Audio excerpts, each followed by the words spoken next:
జై తెలంగాణ అందరికీ నమస్కారం. ఈరోజు నూతనంగా ఏదైతే కాంగ్రెస్ పార్టీ ప్రభుత్వం ఏర్పాటు చేసిందో ఆ ప్రభుత్వానికి సమయం అని చెప్పేసి కేసీఆర్ గారు ఇస్తున్నటువంటి సమయం కూడా ఇప్పటికి సంవత్సరంన్నర దాటింది అధికారంలోకి వచ్చి. సంవత్సరంన్నర దాటిన తర్వాత కూడా ఇంకా బీఆర్ఎస్ పార్టీ మీద నిందలేసుకుంటేనే ఈ ప్రభుత్వం ఈ కాలయాపన చేసే కార్యక్రమం చేపడుతుంది తప్పితే ఎక్కడ కూడా వాళ్ళ ప్రభుత్వంలో ఉన్నా మేము అధికారంలో ఉన్నాం అన్నటువంటి ఆలోచన వాళ్ళకి ఇంకా రావట్లేదు. కొంతమంది సోదరులు మాట్లాడుతూ కొన్ని విషయాలు మంచాల్ నియోజకవర్గంలో 20 సంవత్సరాలు ఎమ్మెల్యేగా ఉన్నావు, నువ్వేం చేయలేదు, మళ్ళొకసారి నువ్వు అసలు గెలవనీకి బీఫామే రాదు అని చెప్పేసి చెప్తా ఉన్నావు.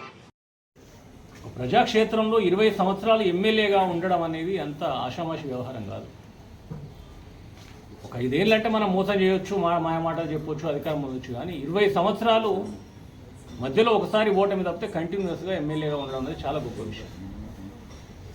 అది వారి అనుభవానికి వారి స్థాయికి మనం ఇవ్వాల్సినటువంటి గౌరవం ఇవ్వకపోను బాహాటంగా హెచ్చరిస్తూ ఉన్నారు. నువ్వు ఎమ్మెల్యే ఉన్నప్పుడు నీ పార్టీ అధికారంలో ఉన్నప్పుడు మీ ఇంటికి వచ్చి మేము దాడి చేసినాం, ఇప్పుడు మాకు లెక్కే కాదు. ప్రజలు ఓట్లేసి గెలిపించింది దాడులు చేయడం కోసమేనా? ప్రజలు మీరు ఆశీర్వదించింది ఏదైతే అధికారం ఇచ్చింది దాడులు చేస్తూ ఎట్లా విషయం గుట్టమని ఇచ్చిందా? ఇది ప్రతి నాయకుడు ఒకటే చెప్తున్నాడు, ఖబర్దార్ ఖబర్దార్ ఖబర్దార్. మీరు అధికార పార్టీలో ఉన్నారు కదా, పార్టీలో ఉన్నారు, మీరే ఖబర్దార్ అనే పదాన్ని నమ్ముకుంటే మరి ప్రజాస్వామ్యం ఎటుపోతుంది అసలు? అంటే ప్రజాస్వామ్యంలో ప్రతిపక్షంగా ప్రశ్నించడం కూడా తప్పేనా?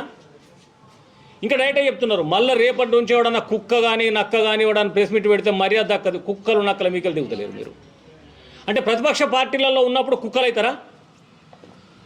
మిమ్మల్ని మీరు ప్రశ్నించుకోండి. దాన్ని ప్రతిపక్షంలో పార్టీలు ఉన్నోళ్ళు కుక్కలు చవటలు అవుతారా? మరి దాన్ని మిమ్మల్ని మీరు ప్రశ్నించుకొని సమాధానం చెప్పుకుంటే బాగుంటుంది. మరి మీరు ప్రతిపక్షంలో ఉన్నప్పుడు మేము భావించలేదు అట్లా.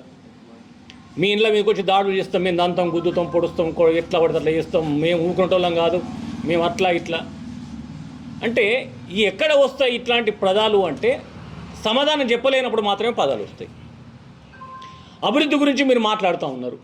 అభివృద్ధి గురించి మేము చెప్పడానికి సిద్ధంగా ఉన్నాం, ఏ వేదికైనా సరే మేము సిద్ధంగా ఉన్నాం. మా దివాకర్ రావు గారి నాయకత్వంలో ఇలా కడమ నుంచి వచ్చినటువంటి లైన్స్ కానీ, వాటర్ లైన్స్ కానీ, రైతుల కోసం గూడెం లిఫ్ట్ కానీ, ఎల్లంపల్లి ప్రాజెక్టు కానీ, ఏదైతే దశాబ్దాల కల జిల్లా ఏర్పాటు చేయడం కానీ, ఇలా జిల్లా కలెక్టర్ ఏర్పాట్లు కలెక్టర్ ఆఫీసులు కట్టడం కానీ, ఇంటిగ్రేటెడ్ కలెక్టర్ ఆఫీసులు కట్టడం కానీ, ఒకవైపు మెడికల్ కాలేజీ నిర్మాణం కానీ, ఒకవైపు ఏదైతే ఇలా పట్టణంలో ఉన్న రోడ్లు కానీ, ఏదైతే జంక్షన్స్ కానీ, ఈ ఫ్లైఓవర్ మీద రోడ్స్ కానీ, ఏదైతే రైల్వే స్టేషన్ నుంచి గోదావరి వరకు కట్టినటువంటి రోడ్లు కానీ, ఏదైతే బైపాస్ రోడ్స్ కావచ్చు, ఇట్లా చెప్పుకుంటూ పోతే కోకొలు ఉన్నాయి. సఖి కేంద్రాలు కావచ్చు, స్కిల్ డెవలప్మెంట్ సెంటర్లు కావచ్చు, చెప్పుకుంటూ పోతే ఎన్నో ఉన్నాయి.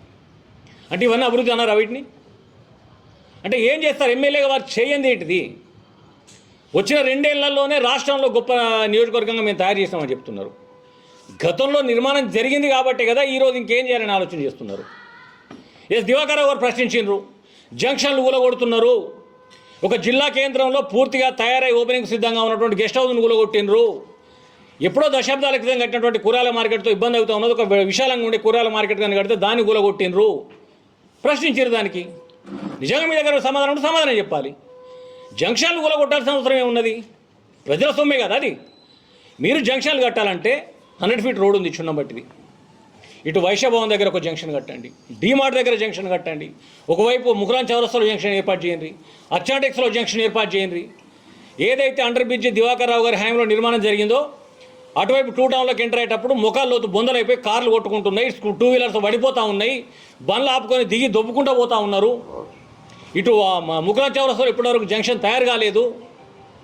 వీటిపైన చిత్తశుద్ధి లేదు, అధికారులకు ఇన్వాల్వ్మెంట్ లేదు, అధికారుల మీద పర్యవేక్షణ లోపం జరుగుతుంది అని చెప్పేసి వాళ్ళ ఆరోపణ.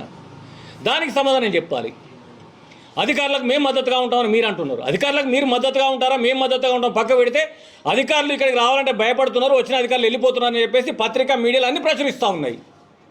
ఆ అంశాన్ని ఒక ప్రజాప్రతినిధిగా, ఒక మాజీ ఎమ్మెల్యేగా లేవనెత్తే బాధ్యత వారిపైన ఉంది కాబట్టి వాళ్ళు దాన్ని చేసినారు. మేము మద్దతుగా ఉంటాం, నీ కొడుకు నడవనియం, నీది నడవనియం, తరిమి కొడతాం, గుద్ది కొడతాం, ఎగిరి కొడతాం, ఇవి కాదు కదా మీరు మాట్లాడాల్సింది. అభివృద్ధి జరిగిందా లేదా అనేది మీకు తెలుసు, మాకు తెలుసు. గతంలో జరిగిన అభివృద్ధి పైన ఎక్కడైనా చర్చకు మేము సిద్ధమని చెప్పేసి దివాకర్ రావు గారు ఎన్నోసార్లు చెప్పినారు. వాటిపైన మాట్లాడదామంటే మీ డైరెక్ట్ వచ్చి ఖబర్దార్ ఇళ్ళలోకి వచ్చి కొడతాం, ఎక్కడున్నా కొడతాం, కుక్కలు నక్కలు అంటే దానికి అంటే ఏంది మీరు మాట్లాడే విధానం ఏందో మీరే సమాధానం చెప్పుకోవాలి. మీకు అర్హత లేదు అంటే 20 సంవత్సరాలు ప్రజాప్రతినిధి ఉన్నటువంటి వ్యక్తికి ప్రశ్నించే అర్హత లేదా? మరి ఆ క్రమంలో మీకే అర్హత ఉందని ప్రశ్నిస్తున్నారు దివాకర్ రావు గారిని. అది మీకు కూడా వర్తించుంది కదా. ఇవాళ కమిషన్లు అంటున్నారు, లేకపోతే అవినీతి అంటున్నారు, మేము అసలు అభివృద్ధి జరగలేదు అంటున్నారు. ఇవాళ చాలామంది సోదరులు మా దగ్గర గెలిచి ఇక్కడ పనిచేసినటువంటి కౌన్సిలర్లు అక్కడ కూడా ఉన్నారు. వాళ్ళ వార్డులలో ఏ మేర బడ్జెట్ పెట్టినరు, ఎంత మేర అభివృద్ధి జరిగింది వాళ్ళని చెప్పమానండి. ఇప్పుడు అక్కడ ఉన్నటువంటి కార్యకర్తలు స్వయంగా ఏవో వివిధ రూపాల పనుల మీద వచ్చినప్పుడు దివాకర్ రావు గారి గురించి పనులు చేయించుకొని లబ్ధి పొందినటువంటి వాళ్ళు ఉన్నారు. మరి మీరు పని చేయించుకొని లబ్ధి పొందిన సందర్భంలో దివాకర్ రావు గారికి ఎంత కమిషన్ ఇచ్చిండ్రు, ఎంత లంచాలు ఇచ్చిండ్రు? వేరే ఒకరంటే మరి కొత్తది మనం క్రియేట్ చేస్తాం కావచ్చు. స్వయంగా మీరు కూడా చేయించుకున్న వాళ్ళు ఉన్నారు కదా అక్కడ కొంతమంది, వాళ్ళని ప్రశ్నించండి. అంటే ఏకపక్షంగా అధికార పార్టీ అంటే దాడులు చేయడమే పరమావధిగా భావించుకుంటే దానికి ఎవరేమీ చేయలేము. ఎంతకాలం దాడులు చేస్తారు? ప్రశ్నించే ప్రతి వాళ్ళని మేము కొడతాం, మీరు అధికారంలో ఉన్నప్పుడే మిమ్మల్ని కొట్టాం, ఇప్పుడు మాకు లెక్కే కాదు అంటున్నారు. అంటే ప్రజలు మీకు ఓట్లు వేసింది మిమ్మల్ని ప్రశ్నించే వాళ్ళని తన్నండి, గుద్దండి, గుద్దిన తర్వాత మళ్ళీ వాళ్ళని తీసుకుపోయి రిమాండ్ చేయండి, దెబ్బలతో హాస్పిటల్లో పడ్డలను కూడా రిమాండ్ చేయండి అని చెప్పినావా? ఒక రాజకీయ పార్టీలో పనిచేసే కార్యకర్తలు మీ అంతరాత్మను మీరు ప్రశ్నించుకోండి. రాజకీయం అంటే ఇదేనా? దీన్నే రాజకీయం అనుకొని భావించాలా? ఎందుకు అడగరు? కంపల్సరీ ఒక ప్రతిపక్ష పార్టీగా మీరు కార్యక్రమాలు చేయలేదా? మీరు ప్రశ్నించలేదా? అప్పుడు ఇట్నే సమాధానం చెప్పినరా?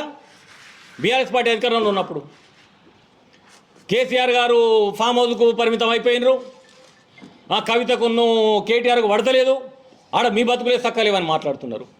మమ్మల్ని చెప్పమంటారా కాంగ్రెస్ పార్టీలు ఇవాళ ఎన్ని కుంపట్లు ఉన్నాయో? మన జిల్లాలోనే రాస్తున్నాయి కదా ఎన్నో పేపర్లు. స్వయంగా ప్రజాప్రతినిధి ఉన్నటువంటి వ్యక్తే చెప్తున్నాడు కదా నా పరిస్థితి ఘోరంగా ఉన్నా, నన్ను ఎవరు విలువట్లేదని. అంటే మీ కనబడకుండా ఎదుటి వాళ్ళని అనడానికి మీకు ఇంత సింపుల్ అంటున్నారంటే మరి ఒకసారి మిమ్మల్ని మీరు ప్రశ్నించుకుంటే మీకు సమాధానం దొరుకుతుంది. కొట్టండి, ఎంతమందిని కొడతారు? ప్రజాక్షేత్రంలో ప్రశ్నించే మా పైన దాడులు చేస్తామంటే అదే న్యాయం, అదే నీతి అనుకుంటే చేయండి, మేము పడడానికి సిద్ధంగా ఉన్నాం. ఎంతమందిని కొడతారు, ఏ దాడులు చేస్తారు, మీ ఆలోచన ఏంటో ప్రజలకు వివరించ ప్రజా సమక్షంలో ఒకసారి ప్రజలకు వివరించండి దాన్ని. దివాకర్ రావు గారు అభివృద్ధి చేయలేదు అని ప్రతి మాటకు మేము కట్టుబడి ఉన్నాం. ఇంకొకటి, కరోనా టైంలో లేదు వరదలు వచ్చిన టైంలో అంటే కరోనా సమయంలో దివాకర్ రావు గారు ఎక్కడున్నారో మంచిర్యాల నియోజకవర్గ ప్రజలందరికీ తెలుసు. ఎక్కడెక్కడ ఏ సహాయ కార్యక్రమాలు చేస్తున్నారు, ఎక్కడెక్కడ ఎంతమంది పేషెంట్లకు అండగా నిలబడ్డారు, ఎవరెవరికి కావాల్సిన మందులు ఏ రకంగా అందించినాం, ఎవరెవరికి కావాల్సిన ఇంజక్షన్ ఏ రకంగా అందించినాం అనేది యావత్ ప్రజానికానికి తెలుసు మంచిర్యాల నియోజకవర్గంలో. Not only Mancherial, not only Telangana, దేశమంతా విపరీతమైనటువంటి వరదలు వర్షాలు వచ్చిన క్రమంలో ఆ వరదలలో కూడా దివాకర్ రావు గారు ఎక్కడ ఉన్నారో ప్రజలకు తెలుసు. అక్కడ మీరు లేరు అంటే సమాధానం ప్రజలు చెప్తారు. దానికి ప్రజల దగ్గరికి ఎవరు పోయినారు, ఎటు షిఫ్ట్ చేసినాం, ఏం చేసినాం అనేది వాళ్ళకి అంతా రికార్డు ఉన్నాయి కదా. మీరు సొంత ఏకపక్షంగా మీరు నిర్ణయం తీసుకునేది కాదు కూడదంటే దానికి ఏం చేయలేం మనం. జరిగిన అభివృద్ధి పైన దివాకర్ రావు గారు చేసిన పనుల పైన మీరు చర్చ అంటే ఖచ్చితంగా దివాకర్ రావు గారు గతంలో కూడా చెప్పిండ్రు, నేను చేసిన అభివృద్ధి పైన చర్చకు సిద్ధంగా ఉన్నా అని చెప్పిండ్రు. రండి మాట్లాడదాం. దొంగతనం ఏం కాదు కదా అది. వారు చేసిన అభివృద్ధి ఏదైతే మన మంచిర్యాల కాన్స్టిట్యూన్సీ మొత్తం తిరిగి చూపెడతారు. అది అబద్ధం అయితే మీరు చెప్పండి, అబద్ధం మీరు చేసింది కాదు అంటే అది చెప్పండి. మరి మీరు 3వ స్థానానికి 4వ స్థానానికి పోటీ చేసిన ప్రతి నాయకుడు కూడా మొట్టమొదటి అత్యధిక మెజార్టీతో గెలవడు, కానీ అత్యధిక మెజార్టీతో కూడా గెలిచిన రికార్డ్స్ ఉన్నాయి దివాకర్ రావు గారికి. ఓటమి అనేది ఒక్కొక్కరు ఎన్నిసార్లు ఓటమి చెందినో కూడా తెలుసు. దివాకర్ రావు గారు ఒకరే ఓటమి పాలు కాలేదు కదా. 20 ఏళ్ళు ఎమ్మెల్యే చేసినటువంటి వ్యక్తి ఒకసారి ఓడిపోతే దాన్నే డెడ్ లైన్ అంటే ఎట్లా? ఇప్పటికైనా ప్రజాక్షేత్రంలో ప్రతిపక్ష పార్టీగా ప్రశ్నించడం అనేది, ప్రజల పక్షాన ప్రశ్నించడం అన్నది 100కు 100% ఒక న్యాయమైనటువంటి కోరిక, అది డిమాండ్, రాజ్యాంగంలో ఇచ్చినటువంటి హక్కు అది. దానిపైన మేము దాడులు చేస్తాం, మాకు తెలిసిన ఎలా దాడులు అంటే దానికి ఎవరేమేం చేయము. జంక్షన్ల విషయంలో అక్కడ ఏదో ఒక్క ప్రమాదం జరుగుతా ఆ ప్రమాదాన్ని దృష్టిలో పెట్టుకొని ఇవి ప్రజాకంటక చౌరస్తలని పేరు పెట్టిండ్రు. మరి మీరు కడుతున్న నిర్మాణాలు కూడా కొంతమంది చనిపోయినరు, మరి వాటికేం పేరు పెడదాం? అది అవదామా? జరగలేదు అది. ఇప్పటికైనా ఒకటే నేను అనేది, అభివృద్ధి అనేది దివాకర్ రావు గారు చేసినరా లేదా దానికి మేము ఇచ్చేటువంటి సమాధానం వారు అందరికీ అందుబాటులో ఉన్నారు, అన్ని సౌకర్యాలలో వారి పాత్ర ఉన్నది, వాళ్ళ పర్యవేక్షణలో వారి పాత్ర ఉన్నది కాబట్టి 20 ఏళ్ళు వారు ఎమ్మెల్యేగా గెలిచిందనడానికి ఇంతకంటే నిదర్శనం మరొకటి ఉండదు. 20 ఏళ్ళు ఎమ్మెల్యే గెలవడం అనేది ఆషామాషి వ్యవహారం కాదు. నిజంగా దివాకర్ రావు గారు చేతగాని వ్యక్తి అయితే 20 సార్లు గెలిపారు కదా, 20 సంవత్సరాల అధికారంలో ఉంచారు కదా ప్రజలు. దాన్ని తప్పు అని మీరు ఎట్లా డిసైడ్ చేస్తారు? ఇలా వచ్చిన బడ్జెట్ మరి ప్రతిపక్ష పార్టీగా ఉండి తెచ్చింది ఆ బడ్జెట్ అంతా. ఎక్కడికక్కడ ఇలా ఏ గ్రామానికి పోయినా దివాకర్ రావు గారు చేసిన పనులు ఇలా స్పష్టంగా కనబడతా ఉన్నాయి.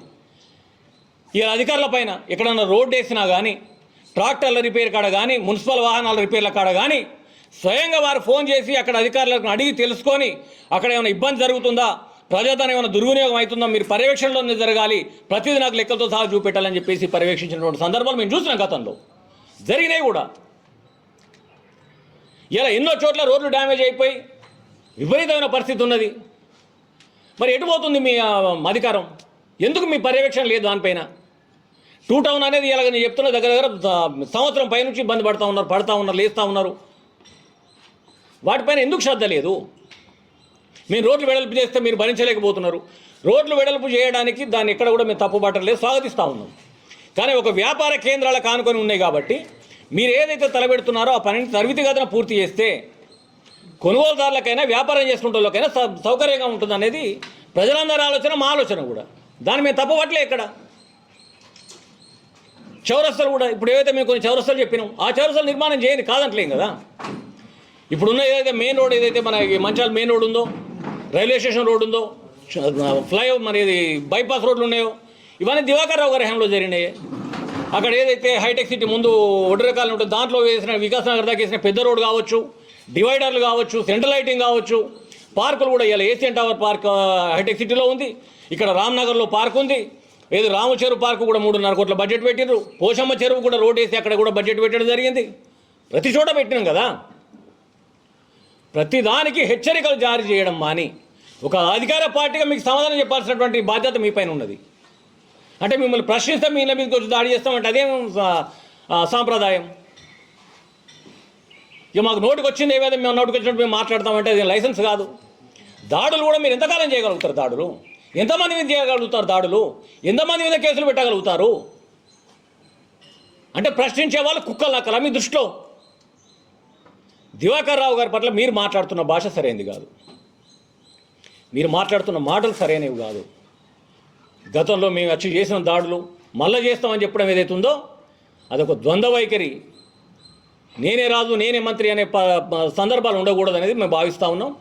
100కు 100% దివాకర్ రావు గారు అభివృద్ధి చేయలేదు అంటే ఏ క్షణం ఎక్కడికి రమ్మన్నా మేము చర్చించడానికి సిద్ధంగా ఉన్నాం. దివాకర్ రావు గారి నాయకత్వంలో వారు రావడానికి సిద్ధంగా ఉన్నారు. గతంలో జరిగిన అభివృద్ధి మీకు చూపెడతాం. అది నిజమా కదా మీరే చెప్పండి. అధికారుల గురించి మేము అండగా ఉంటాం కాదు. అధికారులు ఇక్కడ డ్యూటీ చేయలేక వెళ్ళిపోతున్నాయని చెప్పేసి పత్రిక మీడియా ఇవాళ అన్నిట్లలో ప్రింట్ అయి ఉన్నది, అన్నిట్లలో వస్తూ ఉన్నది, ఛానళ్ళలో కూడా. వాటికి సమాధానం చెప్పండి. అట్లాంటి ఎందుకు జరుగుతున్నాయి మిమ్మల్ని మీరు ప్రశ్నించుకోండి. ఇది కానీ ఇక మాకు అధికారం ఉంది మేము కొడతాం తిడతామంటే రాజకీయాల్లో అది శాశ్వతం కాదు. ఈరోజు మీరు అధికారంలో ఉన్నారు, గతంలో 10 ఏళ్ళు మేము కూడా అధికారంలో ఉన్నాం. మీరే ఈ అధికారంలో కంటిన్యూ ఉంటారని చెప్పేసి ప్రజలు మీకేం గట్టబెట్టలేదు. రేపటి రోజు ఖచ్చితంగా కేసీఆర్ గారి నాయకత్వంలో బీఆర్ఎస్ పార్టీ మళ్ళీ అధికారంలోకి వస్తుంది. అందులో ఎవరికి ఎలాంటి అనుమానం అక్కర్లేదని చెప్పేసి తెలియజేస్తాం.